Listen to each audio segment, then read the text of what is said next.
I'm working on a memoir about my family, some of whom came for the gold rush to California. And so my son, who's the 6th generation born in California, first one. So this is set about 1979. I was living in New York and came to visit my parents, who came for a few weeks every year from Berkeley to Sun City, Arizona, a quote retirement community. Mother's brother Arthur and his wife Dorothy live in nearby Phoenix. I visited my parents for a week. Okay, a car door slams. I go to the front window. Haven't seen Uncle Arthur for 20 years, but it has to be him, hobbling up the melting asphalt path, leaning on a cane. A crumpled khaki golf hat protects his bald scalp from the sun. I remember the younger man and think of how when you see somebody age in front of you, you don't notice the change. Is that him? Mother, hearing the car door shut, comes out of the kitchen alcove into the tiny living room. Looks like it. She rushes over, squints at the bent figure approaching at snail speed. Ken, Sonny's here. Dad puts down his newspaper as Mother rips off her apron and pulls at her floral dress to rid it of imaginary wrinkles. Dad, in sports shirt and slacks, still has most of his hair. At least you put on a skirt, Mother says, frowning at the blue denim wraparound I dug from the back of my closet while I hastily packed for the trip. Did she really think she could get me into a girdle and pearls? Lock at the door, I say. Mother pats her bouffant silvery hair as she glances in a mirror edged with impossibly ugly purple and black needlepoint daisies. Not Mother's taste at all, but the place comes furnished down to the towels and dishes. The doorbell rings and I feel pleasure of anticipation mixed with a twinge of anxiety, since his earlier visits turned out to be painful for Mother. The man in the khaki golf hat was never tall, and he shrunk, about my height now, only a few inches over 5 feet. His barrel chest still broad, but the rest of him contracted. A remnant of white hair pokes out the neck of his plaid short-sleeved shirt. When he takes off his hat, a narrow fringe of white traces the shiny bald head, sliding down the turned-up nose, like Mother's, thick glasses with heavy black frames. Christ, it's hot out there. Got anything to drink, Ken? Mother scowls. This morning she told Dad Sonny was only coming over so he could have a drink. Dad offers to fix a gin and tonic. Can you make it with vodka? I guess he's afraid Aunt Dorothy will smell the gin. He slowly eases himself into a lounger covered in orange naugahyde. Mother says he lives on pills. Even Dad takes blood pressure pills. What a hell of a thing getting old, says Uncle Arthur, looking fondly at his vodka tonic, cradled in a glass with a semi-nude woman embracing a dolphin. Visit Marine World, it says. Christ, Ken, supposed to cut out smoking, not supposed to drink. He takes a long swallow of his vodka tonic. Dorothy watches me like a hawk. You women, he thrusts his glass in Mother's direction, always taking the fun out of life for a man. Isn't that right, Ken? Mother bites her lip. Dad sits down with his own drink, carefully refolds the newspaper on the coffee table in front of the couch. These gals even make us pick up the goddamn house. Bet she has you run the Hoover every morning, right? Dad grins faintly and looks deeply into his drink. Christ, Ken, what a life. I don't remember him swearing, but of course Nani, his mother, wouldn't have approved. Well, Susan, me, you're intelligent and half sane at least. How did you get stuck in this wonderful family? Uncle Arthur takes a big gulp of his drink. I've been reading a lot of family history lately. Jesus, what a bunch. Sonny, why do you always want to run down our family, says Mother plaintively. You always do that. Hoping to pull a story out of Uncle Arthur, I say, Mother says you're very interested in genealogy. I wonder if you know some of the old family stories. Nani used to tell bits of them, how her father sold life insurance to Brigham Young and the Queen of Hawaii, how after the earthquake of '06 she could read the newspaper in Berkeley by the light of the fires in San Francisco.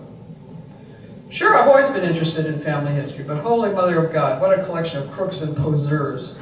Uncle Arthur waggles his Marineland glass loudly, clinking the bare ice cubes. Dad offers a refill. Mother glares, but the refill is done. You should look at some of the stuff I've been reading, Susan. Do some of your own research. I hear you're the scholar in the family. I wonder what Mother's been telling him. It's not as if she knows much about my life in New York. Uncle Arthur takes a long swallow of his fresh drink.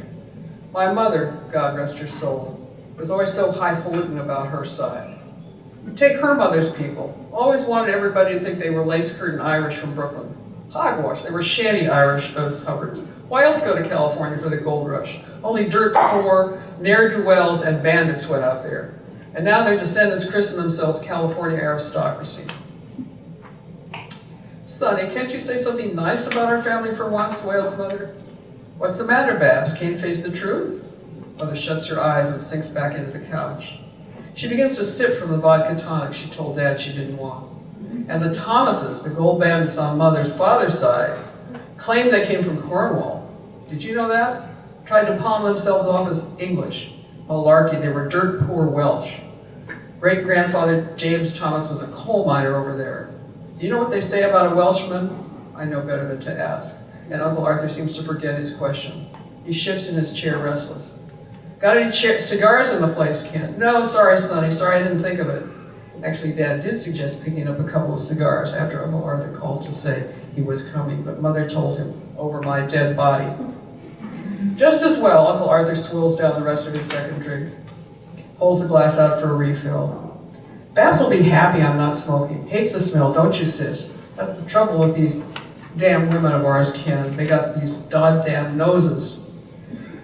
What about the Clapp family, I asked? Have you read anything about them? The Clapps are Mother and Uncle Arthur's paternal side. Maybe Clapps are a safer topic. After all, Uncle Arthur and his two sons are Clapps. And as a child, I saw a book that showed the Clapps descending from the kings of England. Genealogists, except for Uncle Arthur, like to follow the bloodline with the most impressive origins. The Clapps, he snorts derisively, scoundrels and thieves, every damn one of them. Our grandmother Clapp, a spoiled brat. Not for nothing they called her. Laura Louise, do as you please. And Milton Bowditch Clapp, our illustrious grandfather. Sonny, please, begs Mother. She sinks back into her chair and closes her eyes. He's on a roll now. It'd be like trying to stop a tornado. You knew, didn't you, that Milton Clapp was a land swindler? No, I never heard that one, says Mother, suddenly alert. Conned people, trusting innocents out of their life savings. Happened right here in Phoenix. He was found out, of course. Shot himself. At least he had the guts to do that. But don't you think that tweaked the noses of the proper Clapp ladies? Uncle Arthur drains his third vodka. Mother is quickly finishing her first. I can see Dad's little smile creeping in despite himself. He's enjoying Uncle Arthur's flamboyant put-down of Mother's ancestors, but he mustn't express too much interest. Otherwise, they'll be hell to pay after Uncle Arthur leaves. Say, have you heard the one about the two pickpockets who met at the World's Fair? Uncle Arthur rattles his ice cubes, but Mother glares at Ken, at Dad, and he doesn't offer a refill.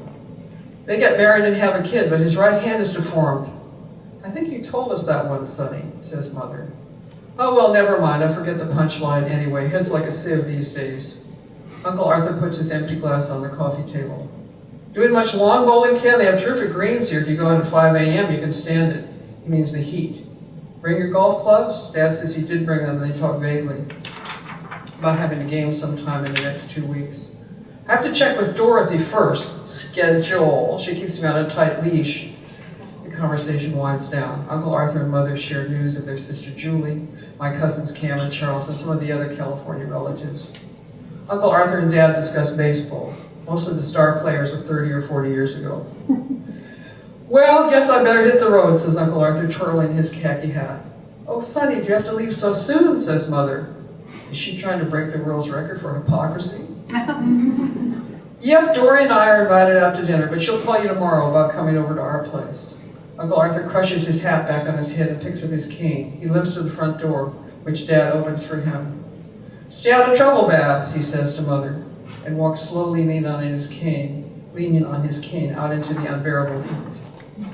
Yeah.